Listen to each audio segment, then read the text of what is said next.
আল্লাহর দেয়া প্রতিটি দিনই অনেক সুন্দর এবং তাৎপর্যপূর্ণ, কিন্তু তারপরেও কেন জানি শুক্রবারটা আসলে একটু বেশি ভালো লাগে। হয়তো ওইটুকু সময়ের জন্য যেটুকু সময় একটু নিজেকে দিতে পারি সেটা চিন্তা করে। সপ্তাহের প্রতিদিন এত ব্যস্ত থাকি যে শুক্রবার দিনটার অপেক্ষায় থাকি, কারণ শুক্রবারে আমার হাজব্যান্ড বাসায় থাকেন এবং আমার বেশিরভাগ কাজে আমাকে অনেক সাহায্য করে থাকেন। এই যে আজকে সকালে তিনি আমাকে কোনো রকম নাস্তার ঝামেলাতে যেতে না দিয়ে নিজে পরোটা আনলেন, এবং সেই পরোটা এবং ডাল দিয়ে আমরা সকালের নাস্তাটা আলহামদুলিল্লাহ খুব ভালোভাবেই কিন্তু সেরে নিয়েছি। আসসালামু আলাইকুম। কাছে এবং দূরে যে যেখান থেকে আমার আজকের এই ভিডিওটি দেখছেন সবাইকে জানাচ্ছি আন্তরিক শুভেচ্ছা এবং পুরো ভিডিওটি দেখার আহ্বান জানাচ্ছি। আজকে হচ্ছে শুক্রবার আর আমার হাজব্যান্ড রান্নার দায়িত্বটা নিজের কাঁধেই তুলে নিয়েছেন। এরকম দৃশ্য দেখতে প্রতিটি স্ত্রীরই কিন্তু ভালো লাগে। এই যে দেখুন, আমার হাজব্যান্ড এখানে পেঁয়াজ কাটছেন, তার স্পেশাল রেসিপি তৈরি করবেন সেজন্য। আজকে দুপুরের রান্নাটা তিনি নিজে করবেন এটা আমাকে আগে থেকেই জানিয়েছেন। এরকম অফার পেলে কার না ভালো লাগে বলুন? আমি যখন শুনেছি তিনি আজকের রান্নাটা করবেন খুবই খুশি হয়েছিলাম। আমি মেনু নিয়ে কোনো চিন্তা করিনি। আমার কাছে মনে হচ্ছিল তিনি যদি আমাকে ভর্তা ভাতও রান্না করে খাওয়ান তাহলে সেটাই আমি অনেক তৃপ্তি নিয়ে খাবো, কারণ কিছুটা তো রেস্ট পাওয়া যাবে। প্রত্যেক দিন একই রকম রান্না বান্না, একই রকম সংসারের কাজ, এত দায়িত্ব পালন করে আসলে একঘেয়েমি চলে আসে। একটুখানি জিরিয়ে নিতে পারলে কিন্তু মন্দ লাগে না। যাই হোক, অলরেডি কিন্তু রান্না শুরু হয়ে গিয়েছে।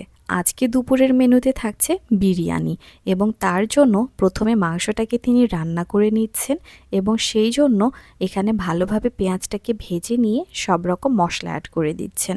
মশলাটাকে ভালো করে কষিয়ে তারপরে তিনি এখানে মাংস দিয়ে রান্না করবেন।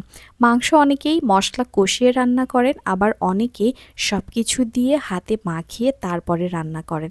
তবে দুইভাবেই খেতে ভালো লাগে যদি রান্নাটা আসলে ভালো হয়। এখানে মশলা কষিয়ে রান্না করা বা হাতে মাখিয়ে রান্না করার উপর কিন্তু নির্ভর করে না, নির্ভর করে কে রান্না করছেন সেটার উপরে। যাই হোক, আপনারা কে কীভাবে মাংস রান্না করেন সেটা কিন্তু কমেন্টে জানাতে পারেন। আর এইদিকে মাংস রান্নাটা হতে থাক, আর সেই সময় আপনাদেরকে বলে নিচ্ছি আজকে আমার মেয়েকে দুপুরে গোসল করানোর কাহিনীটা। এই যে শীত গেল, শীতের মধ্যে কিন্তু নিয়মিত আমার মেয়েকে গোসল করাতে পারিনি। কখনো 2 দিন পর, কখনো 3-4 দিন পর গোসল করানো হয়েছে। যেহেতু মাঝে বেশ কিছুদিন রোদ ছিল না, তাই ঠান্ডার ভয়ে আমি কিন্তু প্রত্যেক দিন গোসল করাইনি। তবে শীতের আগে প্রত্যেক দিনই আমি আমার মেয়েকে গোসল করাতাম। এই মাঝখানে যে একটু বিরতি দেয়া হয়েছে, এরপর এখন যখনই আমি গোসল করাতে যাচ্ছি কেন জানি না আমার মেয়ে খুব কান্না করছে এবং পানিতে নামতে ভয় পাচ্ছে। যাই হোক, ছোট মানুষ, হয়তো আস্তে আস্তে আবার ঠিক হয়ে যাবে। দুজনে মিলে আজকে আমার মেয়েকে ছাদে রোদের মধ্যে নিয়ে যেয়ে গোসল করিয়েছি। যাই হোক, এখন সে ঘুমাচ্ছে আর আমার হাজবেন্ড ওইদিকে রান্না করছেন, আর এই ফাঁকে আমি চলে এসেছি আমাদের বিছানাটা গোছাতে। সকাল থেকে একদমই সময় পাইনি বিছানাটা গোছানোর জন্য, কারণ আমার মেয়েকে প্রথমে খাইয়েছি, তারপর তাকে সময় দিয়ে আবার গোসল করিয়ে ঘুম পাড়িয়ে এইমাত্র ফ্রি হয়েছি, আর এখন চলে এসেছি বিছানাটা গোছাতে। বেশ কিছুদিন হয়ে গেল বেডশিটটা চেঞ্জ করা হয়নি, তাই আজকে ঠিক করলাম একটু বেডশিটটা চেঞ্জ করে নিই। এই যে এখানে একটা নতুন বেডশিট অলরেডি বের করেছি, আর খাটটাকে একটুখানি মুছে নিচ্ছি, কেননা ধুলো জমে গিয়েছে, যেহেতু অনেক দিন মোছাও হয়নি। আর ঠান্ডার মধ্যে কিন্তু প্রত্যেক দিন কাজ করতেও ভালো লাগছিল না। কিছু কাজ যেগুলো একটু স্কিপ করা যায় সেগুলো কিন্তু স্কিপ করে গিয়েছি। ঠান্ডার ভয়ে কাজ স্কিপ করে গেলেও মাথার মধ্যে কিন্তু সব সময় ঘুরতো যে আমার কিছু কাজ বাদ আছে। যাই হোক, আমার এমনিতেও ঠান্ডার সমস্যা আছে, তাই চেষ্টা করি এই শীতকালটা আসলে একটুখানি সাবধানেই থাকতে। আপনাদের যাদের ঠান্ডার সমস্যা আছে তারা খুব ভালোভাবে বুঝতে পারেন এই ঠান্ডায় আসলে কী পরিমাণ কষ্ট হয়। যাই হোক, বিভিন্ন রকম সমস্যা লেগেই থাকবে, কিন্তু তাই বলে কি আর ঘরবাড়ি এলোমেলো করে অপরিষ্কার করে রাখা যায় বলুন? এই তো, কথা বলতে বলতে কিন্তু আমার বেডশিটটা বিছানো একদম কমপ্লিট হয়ে গিয়েছে, আর সেই সাথে বালিশের কভারগুলো লাগিয়ে ফেললাম। ব্যাস, এখন একটু সব কিছু জায়গা মতো রাখার পালা। আর তাতেই দেখুন না কেমন খাটের লুকটা চেঞ্জ হয়ে গিয়েছে, আর ঘরটাও কিন্তু এখন বেশ লাগছে দেখতে।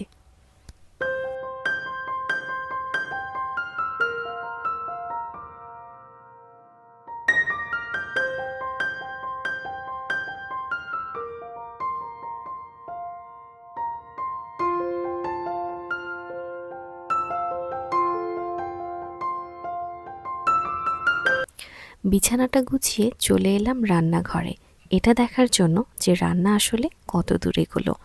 এই তো মাংস রান্নাটা হয়েই গিয়েছে, মানে অর্ধেক রান্না অলমোস্ট শেষ। এখন বাকি রান্নাটুকু হয়ে গেলেই আমাদের আজকের মেনু একদম কমপ্লিট। জীবনের পথটা সবসময় মসৃণ হয় না, কখনো সাফল্য আসবে, আবার কখনো আসবে চরম ব্যর্থতা। যখন বাইরের পৃথিবীটা আপনার উপর খুব কঠোর হয়, তখন আপনার জীবনসঙ্গী যদি আপনার সবচেয়ে ভালো বন্ধু হয়, তবে সেই কঠিন পথটাও সহজ হয়ে যায়। একে অপরের খুশিতে শিশুর মতো আনন্দিত হওয়া, আর দুঃখে একে অপরের ঢাল হয়ে দাঁড়ানো, এটাই তো বন্ধুত্বের আসল সংজ্ঞা।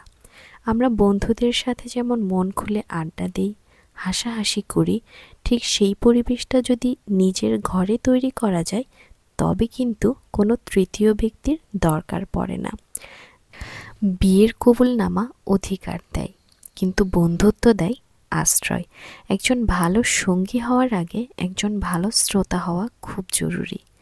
সঙ্গীর কথাগুলো বিচার না করে শুধু মন দিয়ে শুনুন, তাকে বুঝতে দিন যে পৃথিবীর সবাই তাকে ভুল বুঝলেও আপনি তার পাশেই আছেন। যখন সংসারে আমি আর তুমির বদলে আমরা শব্দটা প্রাধান্য পায়, তখনই সেই সংসার এক টুকরো স্বর্গ হয়ে ওঠে। একে অপরের ভুল ধরিয়ে দেওয়ার চেয়ে হাত ধরে পাশে থাকাটা অনেক বেশি শক্তিশালী।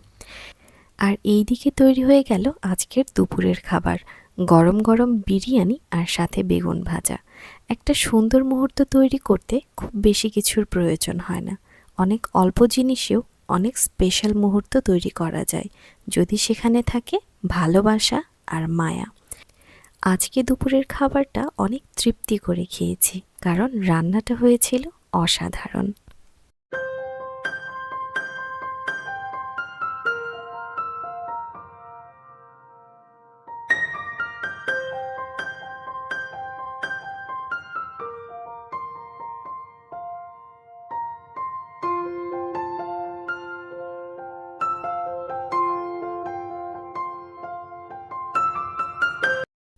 ভেবেছিলাম আজকে বিকেলে একটু ঘুরতে বের হব, কিন্তু দুপুরে ভরপুর খেয়ে এত পরিমাণ ঘুম পেয়ে গিয়েছিল যে আমরা সবাই মিলে ঘুমিয়েছি।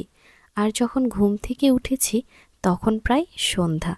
তাই আর আলসেমিতে আজকে বাহিরে না গিয়ে বিকেলে পেঁপে দিয়ে বাড়িতেই নাস্তার পর্বটা সেরে ফেললাম। বাহিরে না গেলেও পরিবারের সাথে কাটানো এই ঘরোয়া সময়গুলোই আসলে প্রকৃত সুখ। যাই হোক, আমাদের নাস্তা কিন্তু প্রায় শেষ। আর এখন পর্যন্ত ভিডিওতে আমার সাথে কেউ আছেন কিনা জানি না, তবে যদি কেউ থেকে থাকেন তাকে জানাই অসংখ্য ধন্যবাদ। যদি ভিডিওটি ভালো লাগে তাহলে একটি লাইক কমেন্ট করে পাশেই থাকবেন, আর চ্যানেলে নতুন হয়ে থাকলে চ্যানেলটি সাবস্ক্রাইব করবেন, কারণ আপনি সাবস্ক্রাইব করে আমার পাশে থাকলে আমি এরকম আরও নতুন ভিডিও করার উৎসাহ পাবো। সবাই ভালো থাকবেন। আজকের মতো এ পর্যন্তই। আসসালামু আলাইকুম।